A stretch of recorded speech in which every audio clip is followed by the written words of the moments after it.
Hello साथियों, नमस्कार। कलाम JS academy में आपका स्वागत है। प्यारे साथियों, उत्तराखंड की एक नवीनतम सीरीज के साथ आपके सामने उपस्थित हैं। और प्यारे साथियों, ये जो हम उत्तराखंड की क्लास स्टार्ट करने वाले हैं, प्रारंभ से अंतिम छोर तक अब जाने वाले हैं। प्यारे साथियों, आपको day by day advance level तक आपको क्वेश्चन कराए जाएंगे और इसमें आपके जैसे कि आधुनिक तौर पर हमारे क्वेश्चन जिस पोर्शन से ज़्यादा क्वेश्चन आ रहे हैं वहाँ आपको ज़्यादा पोर्शन कराया जाएगा। प्यारे साथियों, एक बात और ध्यान रखनी है कि उत्तराखंड की क्लास आपके नियमित आएगी और जिसमें आपको संडे के दिन टेस्ट भी कराया जाएगा। और उत्तराखंड के लिए विशेष क्लास आपके लिए चलाई गई है, जो कि हमारा विशेष लक्ष्य जो है उत्तराखंड पुलिस को लेकर है, जिसमें आपके उत्तराखंड के पुलिस के पेपर से पहले आपको सारा सिलेबस करा दिया जाएगा। प्यारे साथियों, शुरुआत करते हैं आज की क्लास में। और आज की क्लास में हम क्या पढ़ने वाले हैं, उत्तराखंड के बेसिक चीज़ों को लेकर हम बात करने वाले हैं, जिसमें हम पढ़ने वाले हैं राज्य के चिन्ह के बारे में। और आज आप जानेंगे जो आपने कई किताबों में पढ़ा होगा, कई किताबों का आपको कंटेंट पढ़ाया जाएगा और जो आधुनिक चीज़ें उसमें पूछी जा रही हैं उसको भी आपको बताया जाएगा। आइए प्यारे साथियों, चलते हैं अपनी क्लास की ओर और शुरुआत करते हैं। जैसे कि हम पढ़ने वाले हैं उत्तराखंड के राज्य चिन्ह के बारे में, तो आज हम पढ़ने वाले हैं राज्य चिन्ह के बारे में और इसे विस्तार पूर्वक पढ़ेंगे।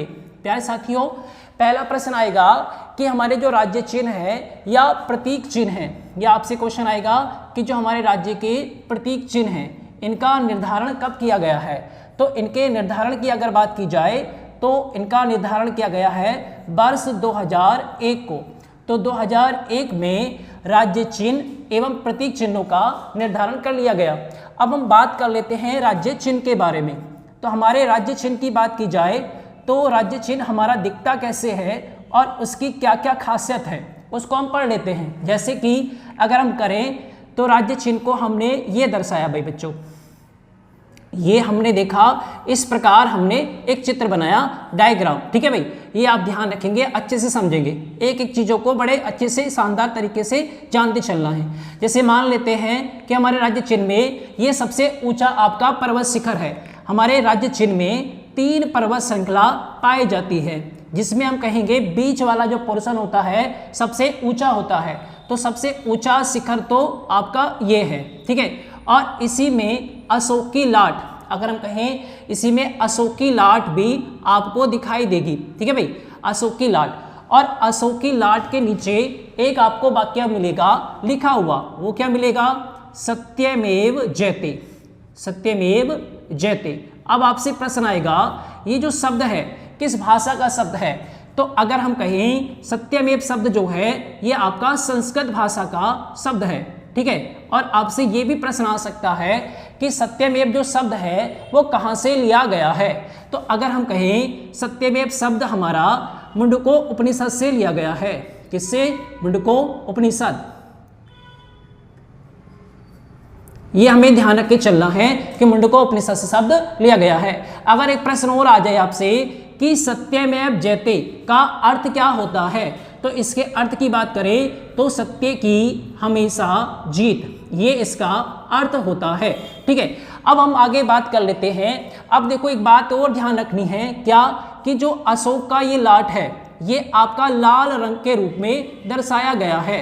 अब लाल रंग क्यों दर्शाया गया है, जैसे कि हम बात करें राज्य के जो हमारे शहीद हुए हैं, राज्य के शहीद हुए हैं, एवं हम बात करें राज्य के जो आंदोलनकारी करता हुए हैं, आंदोलनकारी करता, ठीक है। तो आंदोलनकारी करता जो हुए हैं उनके जो रक्त का अगर हम कहें प्रतीक के रूप में, रक्त का प्रतीक के रूप में ये लाल रंग दर्शाया जाता है।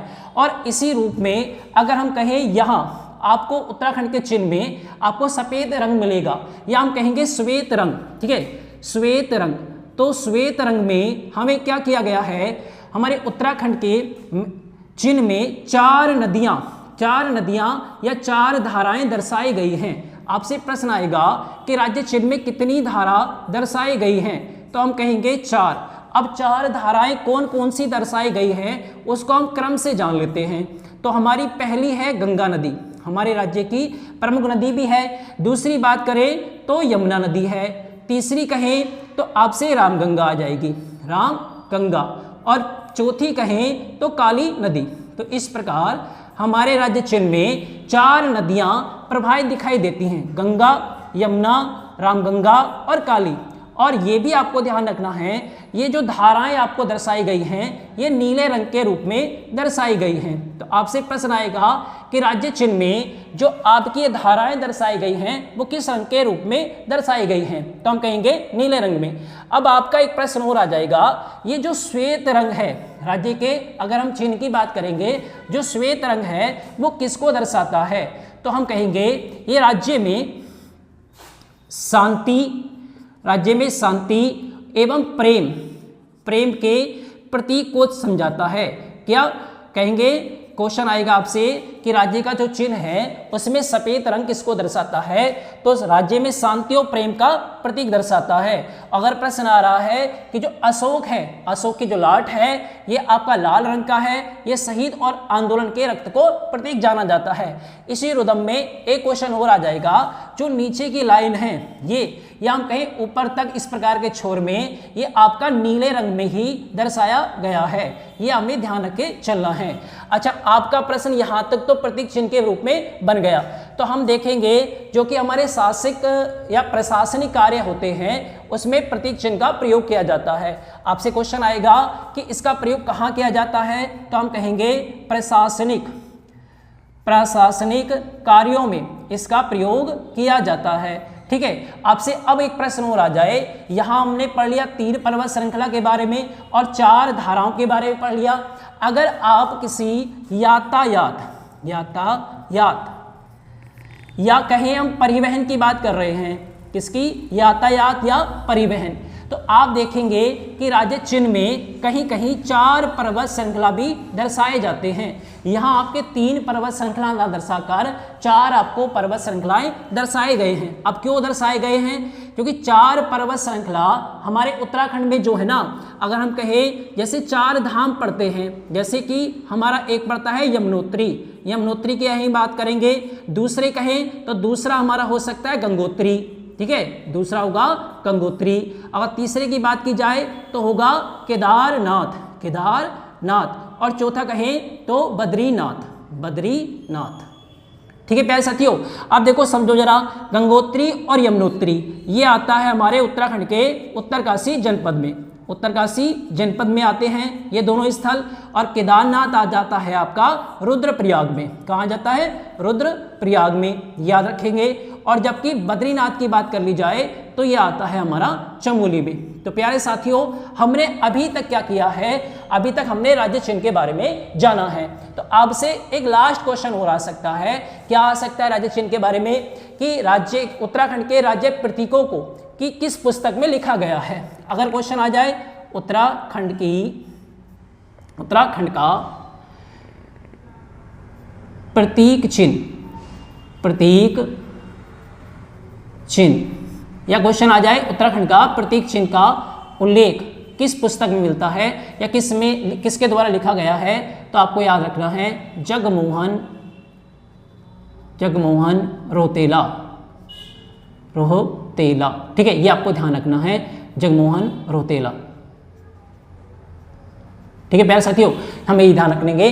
तो प्यारे साथियों, आपने क्या जाना है, अगर हम बात कर रहे हैं कि प्रतीक चिन्ह के बारे में इतनी बात रही, अब हम पढ़ लेते हैं राज्य के प्रतीक चिन्ह अन्य। प्यारे साथियों, आप पढ़ने वाले हैं हम राज्य गीत के बारे में।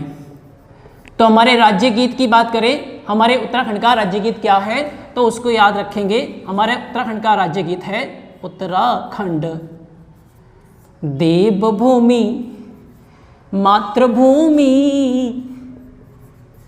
देवभूमि मातृभूमि, सत सत बंदन अभिनंदन, सत सत बंदन अभिनंदन। प्यारे साथियों, ये हमारे राज्य का गीत है। तो आपको याद रखना है क्या, कि उत्तराखंड देवभूमि मातृभूमि, सत सत बंदन अभिनंदन। तो प्यारे साथियों, ये हमारा राज्य गीत है। अब इस गीत के बारे में जान लेते हैं। अगर प्रश्न आए कि हमारे राज्य गीत को लिखा किसने है, ठीक है, इसका लेखन किसने किया है, तो इसका लेखन जो किया गया है 6 फरवरी 2006 को किया गया है। और किसके द्वारा किया गया है, तो हम कहें हेमंत बिष्ट के द्वारा किया गया अभी, ठीक है, हेमंत बिष्ट के द्वारा इसका लेखन किया गया है। ये हमें ध्यान रख के चलना है। अब आपका प्रश्न और बन जाए कि राज्य गीत जो है, ठीक है, इसके गायक अगर प्रश्न आ जाए, गायक या आवाज किसने दी है इसमें, ठीक है, आवाज किसने दी है, तो हमें याद रखना है नरेंद्र सिंह नेगी, नरेंद्र सिंह नेगी। और इनका साथ दिया है अनुराधा निराला ने, अनुराधा निराला ने दिया है इनका साथ। तो प्यारे साथियों, ये हमें याद रखना है कि आवाज की बात कर ली जाए तो नरेंद्र सिंह नेगी जो हमारे उत्तराखंड के बहुत फेमस आपके कह सकते हैं लेखक भी रहे हैं और गायक भी रहे हैं, ठीक है, और इनका साथ दिया अनुराधा निराला ने। अब आपसे प्रश्न आएगा प्यारे साथियों, जो हमारा उत्तराखंड का ये गीत है कि इसमें अगर कहीं कितने सदस्य होते हैं, या हम कह सकते हैं कितने सदस्यों की आवश्यकता होती है, तो हम कहेंगे 11। देखो वैसे तो एक व्यक्ति भी गा सकता है, मगर इसमें सभी व्यक्तियों के जो गाने के उल्लेख है वो 11 व्यक्तियों की मान्यता मिलती है। आपसे प्रश्न भी आ सकता है। अगर इसी प्रकार क्वेश्चन आएगा कि इसका समय कितना रहता है, तो समय की बात करें 9 मिनट इसका निर्धारित समय बताया गया है, ठीक है, याद रखेंगे 9 मिनट इसका समय अवधि। अब आपसे एक विशेष क्वेश्चन और आ सकता है कि जो राज्य हमारा गीत है, ठीक है, अगर राज्य गीत जो है, राज्य गीत समिति के अध्यक्ष कौन रहे हैं, समिति के अध्यक्ष, आपसे क्वेश्चन ये आ जाए कि भाई राज्य गीत के अध्यक्ष कौन रहे हैं, राज्य गीत के समिति के अध्यक्ष, तो वो रहे हैं लक्ष्मण सिंह बटोही। ये आपको याद रखना है, लक्ष्मण सिंह बटोही जी रहे हैं। अब एक प्रश्न और आएगा कि उत्तराखंड के जो राज्य गीत है इसमें पद कितने पाए जाते हैं, आपसे क्वेश्चन आएगा पद। बहुत प्रमुख क्वेश्चन है और आपका नवीनतम क्वेश्चन है प्यारे साथियों, ठीक है, ध्यान रखना है। तो राज्य गीत में अगर हम कहें 7 पद पाए जाते हैं। अब 7 पदों में किस किस भाषा का प्रयोग किया गया है, तो इसमें से 3 जो पद आ जाते हैं तो वो है आपके हिंदी के, ठीक है, ये याद रखेंगे 3 पद आपके हिंदी के आते हैं। और जबकि हम कहें जो 4 पद आते हैं उसमें से आपके कुमाऊनी और आपका गढ़वाली आता है, गढ़वाली। तो प्यारे साथियों, ये याद रखना है कि आपके राज्य गीत में 7 पद पाए जाते हैं और जिसमें 3 पद जो हैं वो हिंदी के हैं और 4 पद आपके कुमाऊनी और गढ़वाली के हैं। तो प्यारे साथियों, इस प्रकार हमने राज्य गीत के बारे में पढ़ लिया है। अब हम राज्य के बारे में जान लेते हैं अन्य प्रतीक चिन्हों के बारे में। प्यारे साथियों, अब हम जानते हैं राज्य के पशु के बारे में कि हमारे उत्तराखंड का राज्य के पशु कौन सा है। तो अगर हम बात करें राज्य के पशु की बात की जाए तो वो है आपका कस्तूरी मृग, कस्तूरी मृग। अब आपसे प्रश्न आएगा कि राज्य के कस्तूरी मृग के बारे में हम पढ़ने जा रहे हैं। प्यारे साथियों, इसका पहला प्रश्न आता है कि इसका वैज्ञानिक नाम क्या है। आपसे क्वेश्चन ये आएगा कि इसका वैज्ञानिक नाम क्या है, वैज्ञानिक नाम। तो आपको याद रखना है मास्कस काइसोगास्टर, काइसोगास्टर इसका वैज्ञानिक नाम है, ठीक है, ये आपको ध्यान रखना है। अगर प्रश्न आ रहा है मास्कस काइसोगास्टर जो है इसका वैज्ञानिक नाम है। अब आपसे प्रश्न एक और आएगा क्या कि इसका अगर हम कहें उपनाम क्या है या अन्य नाम क्या है, अन्य नाम पूछ ले तो इसे हिमालयन मक्स डियर भी कहते हैं। आपसे प्रश्न आ जाए हिमालयन मक्स डियर किससे कहते हैं। अब आपसे प्रश्न आएगा कि इसके कुल का नाम बताओ भाई, ठीक है, कुल का नाम बताओ। तो बहुत आसान है, इसके कुल का नाम है अंगुलोटा। और किस परिवार का सदस्य है ये, तो परिवार की बात कर लेते हैं इसके। तो परिवार का नाम है मोसिडे, तो इसके परिवार का नाम हो गया मोसिडे। और अगर कुल की बात करें तो हो गया आपका अंगुलोटा। अब आपका प्रश्न आएगा कि जो आपका कस्तूरी मृग है ये कितनी ऊंचाई पर हमारे राज्य में देखने को मिलता है। ऊंचाई की बात कर लें, ठीक है प्यारे साथियों, ये ऊंचाई की बात करें तो 3600 से 4400 मीटर की ऊंचाई पर यह देखने को मिलता है, ठीक है। अब आपसे प्रश्न आएगा जो कस्तूरी मृग है, ठीक है प्यारे साथियों, इसमें हम जान लेते हैं इसके चीज़ों के बारे में कि कहाँ कहाँ पाया जाता है, ठीक है, कि राज्य में कहाँ कहाँ पाया जाता है। तो तो अगर हम कहें सबसे ज़्यादा जो पाया जाता है वो पाया जाता है केदार घाटी में, केदार घाटी। इसी प्रकार फूलों की घाटी, फूलों की घाटी जो कि आपके चमोली में पड़ेगी। इसके फूलों की घाटी के बारे में बड़े अच्छे से बड़ी खूबसूरत तरीके से हम जानने वाले हैं, ठीक है। इसी प्रकार अगर हम कहें आपका उत्तरकाशी में, उत्तरकाशी में आपको ये कस्तूरी मृग देखने को मिलेगा। और आपका पिथौरागढ़, पिथौरागढ़ क्षेत्र में भी आपको देखने को मिलेगा, ठीक है। तो ये तो हमने अपने राज्य की बात कर ली कि आपका कस्तूरी मृग जो है अपने राज्य में पाया जाएगा। और राज्य से अगर हम बाहर की बात करें, राज्य के बाहर भी कहाँ कहाँ पाया जाएगा, तो इसकी बात करें जैसे जम्मू कश्मीर में देखने को मिलेगा, जम्मू कश्मीर में देखने को मिलेगा। इसके अलावा आपका सिक्किम में देखने को मिलेगा, सिक्किम। इसके अलावा अगर पड़ोसी देश की बात करें तो पड़ोसी देश नेपाल में भी ये देखने को मिलेगा, ठीक है। प्यारे साथियों, इस प्रकार अभी तक हमने जाना है कि आपके कस्तूरी मृग के बारे में, है ना। क्या जाना है कि इसका वैज्ञानिक नाम क्या है, इसे अन्य नाम किससे नाम जान रहे हैं, इसका कुल हो गया अंगोलोटा और परिवार हो गया मोसिडे। और ऊंचाई जान ली हमने 3600 से 4400 मीटर। और पाया जा रहा है कि उत्तराखंड में केदार घाटी में, फूलों की घाटी में, उत्तरकाशी, पिथौरागढ़, और हमारे राज्य से थोड़ा सा बाहर भी देखने को मिलता है जम्मू कश्मीर में, सिक्किम में और नेपाल में। अब प्यारे साथियों, हम जान लेते हैं कि इसके बारे में क्या क्या विशेषताएं हैं, इसकी विशेषता क्या क्या है। प्यारे साथियों, अब जानते हैं कस्तूरी मृग की विशेषता, क्या क्या इसकी विशेषता है। कि इस आपके कस्तूरी मृग की विशेषता को अगर हम जाने तो जैसे पहले हम कहेंगे जो कस्तूरी मृग है, ठीक है, इसे जुगाली करने वाला मृग भी कहते हैं। अगर प्रश्न आए कि जुगाली करने वाला मृग किसे कहते हैं, तो कस्तूरी मृग को कहते हैं। दूसरा अगर हम कहें खास कि ये अपना कभी भी अपना निवास स्थान नहीं छोड़ता है, निवास स्थान नहीं छोड़ता। और इसी कारण ऐसा होता है कि बड़ी जीव, इसके जो बड़े बड़े जीव होते हैं, इसका शिकार भी कर लेते हैं, ठीक है। प्यारे साथियों, ध्यान रखेंगे। दूसरा आपसे क्वेश्चन आएगा कि इसकी औसत आयु कितनी है। औसत आयु की बात कर लें तो औसत आयु लगभग 20 वर्ष मानी जाती है, 20 वर्ष मानी जाती है। और इसी रुदम में अगर हम बात करें कि इसकी ऊंचाई कितनी पाई जाती है, तो याद रखेंगे 20 इंच, ठीक है। आपको ध्यान रखना है औसत आयु भी आपकी 20 वर्ष है और ऊंचाई की बात करें तो 20 इंच है। इसी प्रकार अगर क्वेश्चन आ जाए कस्तूरी मृग के बारे में, तो इसमें 4 पैर पाए जाते हैं प्यारे साथियों, 4 पैर, और जो कि खुर होते हैं, खुर रहित होते हैं। खुर मतलब कह सकते हैं उसमें थोड़ी खुरें बने होती हैं। इसके पिछले पैर जो होते हैं, पिछले पैर अगले के सापेक्ष में बड़े होते हैं, पिछले पैर बड़े होते हैं। बड़े किसके सापेक्ष में, अगर हम कैसे, अगले पैरों के सामने, ठीक है। दूसरा अगर एक क्वेश्चन और आ जाए, इसके रक्षा के लिए इसके 2 कह सकते हैं 2 बड़े दांत होते हैं, 2 बड़े दांत पाए जाते हैं, ठीक है। तो हमें ध्यान रखना है जो 2 बड़े दांत पाए जाते हैं वो आत्मरक्षा के लिए जाने जाते हैं, आत्मरक्षा।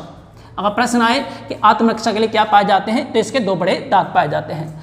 इसी प्रकार अगर हम बात करें तो ये तो हमने इसके बारे में जान लिया। अच्छा, एक क्वेश्चन और आ सकता है कि ये जो कस्तूरी मृग है गर्भधारण, ठीक है, गर्भधारण की बात कर लें कि गर्भधारण कितने माह में कर लेती है। गर्भधारण की बात करें तो लगभग 6 माह इसके गर्भधारण की अवधि बताई जाती है। तो प्यारे साथियों, अभी तो हमने कस्तूरी मृग के बारे में कुछ बेसिक चीज़ें जानी हैं। अभी हमने ये भी पढ़ना है कि भाई इसका रंग कैसा होता है, कि कस्तूरी कैसे प्राप्त होती है। आइए साथियों उस और भी बात कर लेते हैं।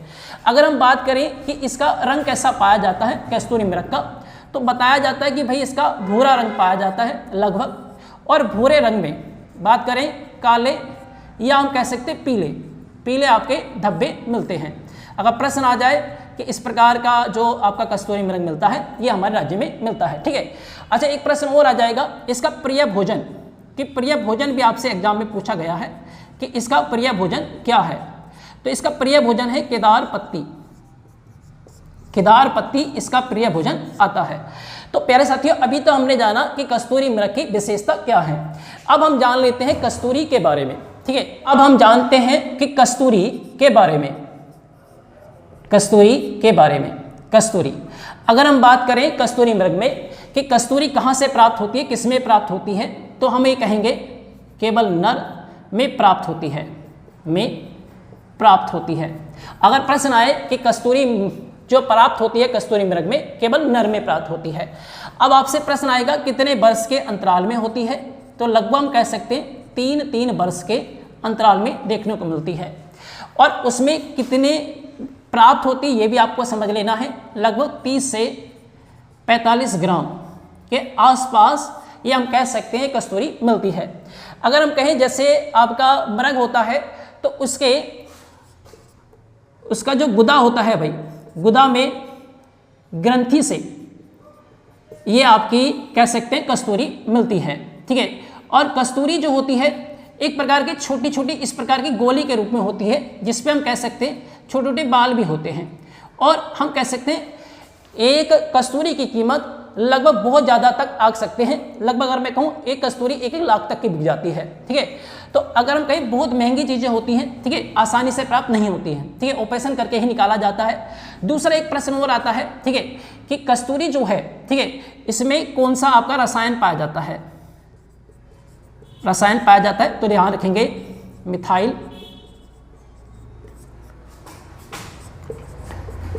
क्लोराइड डाई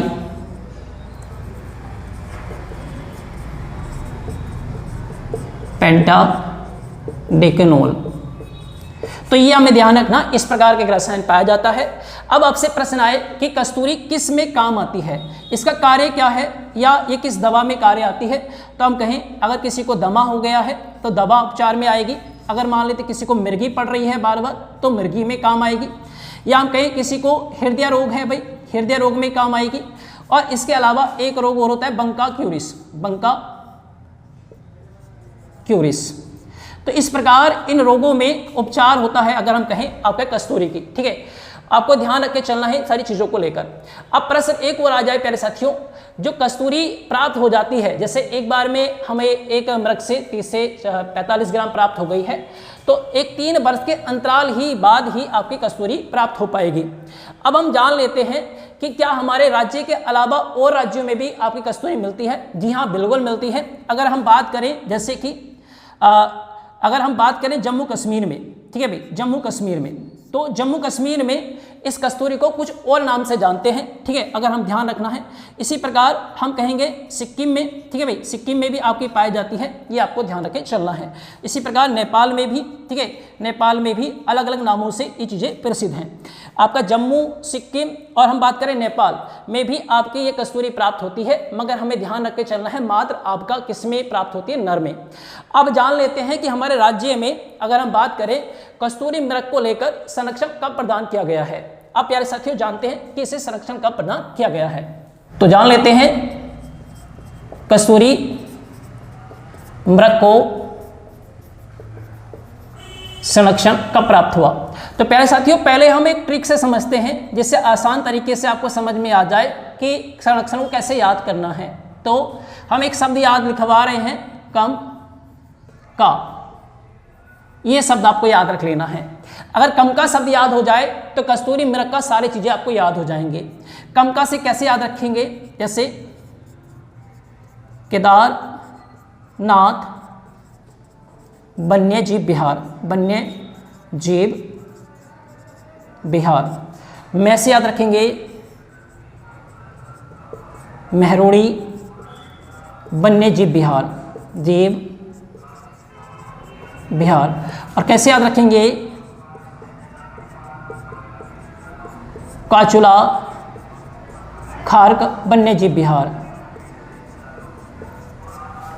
और इसी प्रकार याद रखेंगे अस्कोट वन्यजीव विहार। अब आपसे प्रश्न आएगा कि केदारनाथ वन्यजीव विहार कहाँ पड़ता है, स्थापना कब हुई है। तो प्यारे साथियों याद रखेंगे इसकी स्थापना हुई है 1972 में। और महरोणी वन्यजीव विहार की बात की जाए तो इसकी स्थापना हुई है 1977 में। और इसकी स्थापना की जाए काचुला खर की तो इसकी स्थापना हुई है 1982 में। और अस्कोट वन्यजीव विहार की बात करें तो 1986 में इसकी स्थापना हुई है। अगर हम बात कर लें केदारनाथ वन्यजीव विहार की तो ये पड़ता है आपका चमोली में, ठीक है साथियों, याद रखना है। अगर मेहरुणी की बात करें तो ये पड़ता है आपका बागेश्वर में, और काचुला की बात करें तो ये पड़ता है चमोली में, और अस्कोट की बात करें तो ये पड़ता है पिथौरागढ़ में। तो प्यारे साथियों, हमें याद रखना है कि कौन सा आपका स्थल कहाँ है, ठीक है, चीज़ों को याद रख के चलेंगे। पिथौरागढ़, ठीक है, ये आपको याद रखना है। अब देखो क्वेश्चन कैसे याद रखेंगे, जैसे हमने संरक्षण की बात की है कस्तूरी में, तो कम का आपको शब्द याद रख लेना है। कैसे हो गया, केदारनाथ वन्यजीव विहार, स्थापना हुई है 1972 में, चमोली में ये पड़ता है। उसके बाद मैं से याद रखेंगे मेहरुणी वन्यजीव विहार, 1977 में स्थापना हुई है, बागेश्वर में पड़ता है। और कैसे हो गया, काचोला खार्क वन्यजीव विहार, स्थापना हुई 1982 में, चमोली में पड़ता है। और चौथा हो गया अस्कोट वन्यजीव विहार, स्थापना 1986 में हुई, पिथौरागढ़ में पड़ता है। प्यारे साथियों, अगर ये आपको याद ना हो पा रहा हो तो हमें इस तरह से याद रखेंगे। दूसरा, सन को भी अच्छे से रीजनिंग के तरीके से याद रख सकते हैं। जैसे कि यहाँ 72 है, यहाँ 77 है, तो हम देखेंगे अगर हम 72 से 70 में 5 प्लस कर दें, भाई 5 प्लस करेंगे तो 77 हो जाएगा। इसी प्रकार यहाँ से अगर हम कहें 77 से 82 की बात करें तो यहाँ भी आप 5 प्लस करके याद कर सकते हैं।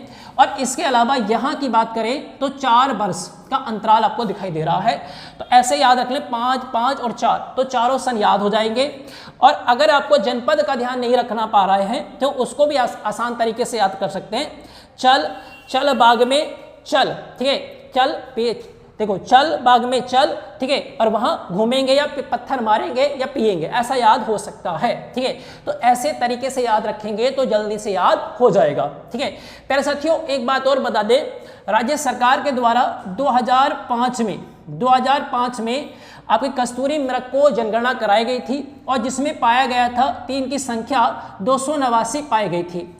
मगर अब वर्तमान 2025 चल रहा है, तो राज्य सरकार ने इसके लिए काफ़ी आगे कार्य कर रही है, और ये लगातार संख्या आपके बढ़ने पर है, ठीक है।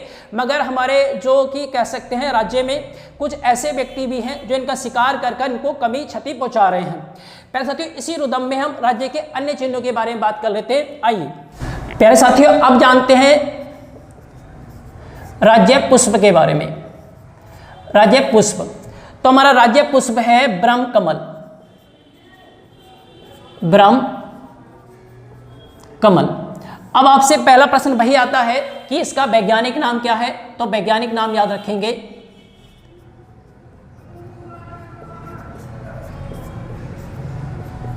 वैज्ञानिक नाम है सोसूरिया अबलिटा, सोसूरिया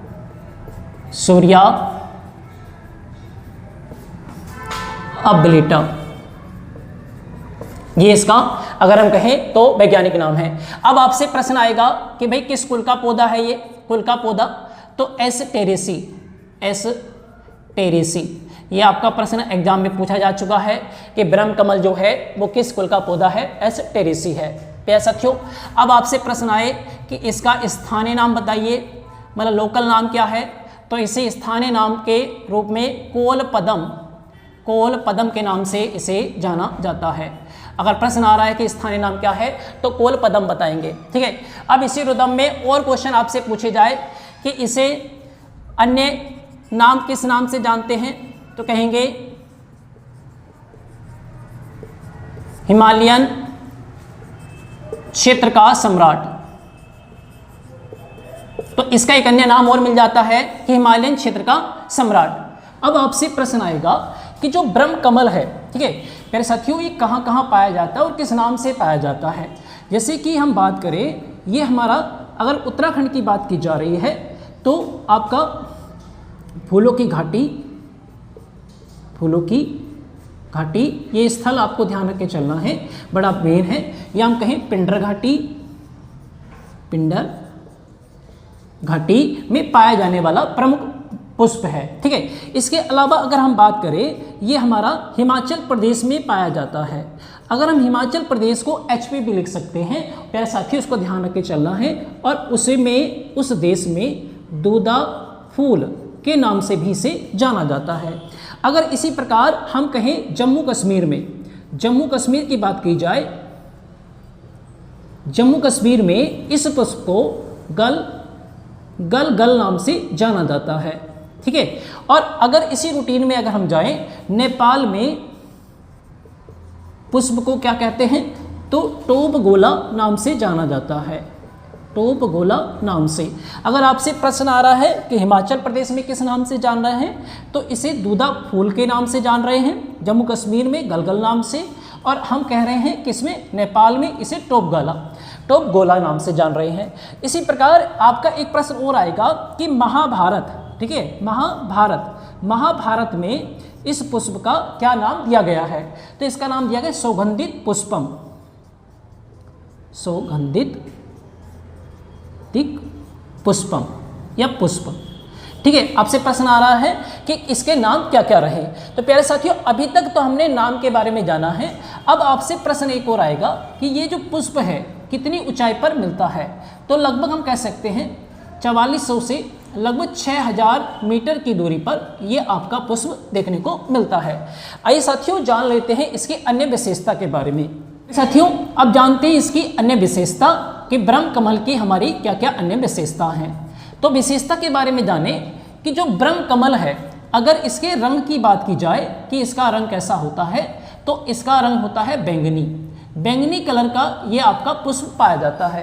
पर साथियों अगर हम बात करें बैंगनी रंग का पाया जाता है और ये गुच्छे के रूप में आपका प्राप्त होता है, मतलब एक गुच्छे के रूप में प्राप्त। अगर एक प्रश्न और आए कि जो इसकी पत्तियां होती हैं, ठीक है, पत्तियां किस रंग की होती हैं, तो पत्तियां इसके हरे या हम कह सकते हैं पीले रंग की आपकी पत्तियां देखने को मिल जाती हैं। अब आपसे प्रश्न आएगा कि ये जो पुष्प है, ठीक है, ये खिलने वाला कब है? तो ये खिलता कब है? ठीक है, तो खिलने का समय अवधि जान लेते हैं पहले तो हम कहेंगे जुलाई से सितंबर जो है इसके खिलने की अवधि है। अब आपसे प्रश्न आएगा कि जुलाई से सितंबर के मध्य खिलने वाला पुष्प है और ये अर्धरात्रि में खिलने वाला पुष्प है, मतलब रात्रि के समय में खिलता है। और ऐसा भी माना जाता है कि एक वर्ष में, अगर हम बात करें एक वर्ष में ये एक बार, ठीक है, एक बार पुष्प आता है या एक ही बार खिलता है, एक बार आता है, ये आपको ध्यान रख के चलना है।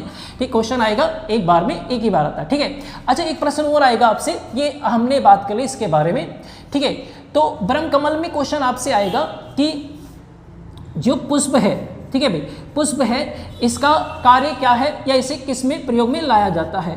तो हम कहें इसका जो जूस है, ठीक है भाई, इसका जो जूस है ब्रह्म कमल का जूस की अगर बात करें तो आपके कई उपचारों में काम आता है। जैसे कि हम कहें किसी को हृदय की बीमारी हो, ठीक है, या हम कह सकते हैं किसी का शरीर बहुत जल्दी टेम्परेचर हो जाता है, मतलब गर्म हो जाता है, तो शीतलन, है ना, शीतलन के रूप में भी इसका पेयजल प्रयोग किया जाता है। अब हम अगली बात कर लेते हैं ब्रह्म कमल के बारे में। तो इसकी जो जड़ें हैं, ठीक है भाई, प्यारे साथियों ध्यान रखना है, इसकी जो जड़ें हैं, अगर हम जड़ों की बात करें तो जड़ें जो हैं वो आपके हड्डी उपचार में काम आती है, हड्डी के उपचार में इसकी प्रयोग की जाती है। प्यारे साथियों अगर एक प्रश्न और आ जाए आपसे कि ये किस देवी का प्रिय पुष्प है, तो माँ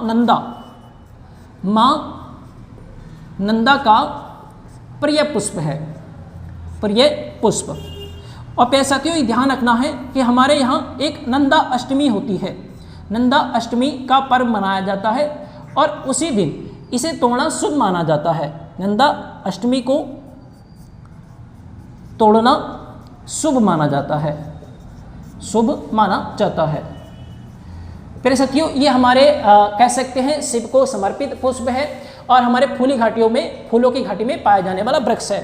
प्यारे साथियों इसके अलावा हमारे राज्य के अन्य प्रतीक जिसके बारे में हम डिटेल से जानने वाले हैं, जैसे कि हम बात करें अभी हमारे राज्य के अन्य प्रतीक चिन्ह रह गए हैं, जैसे कि हम बात करेंगे राज्य के पक्षी के बारे में, जैसे कि हम मोनाल पक्षी के बारे में बात करेंगे।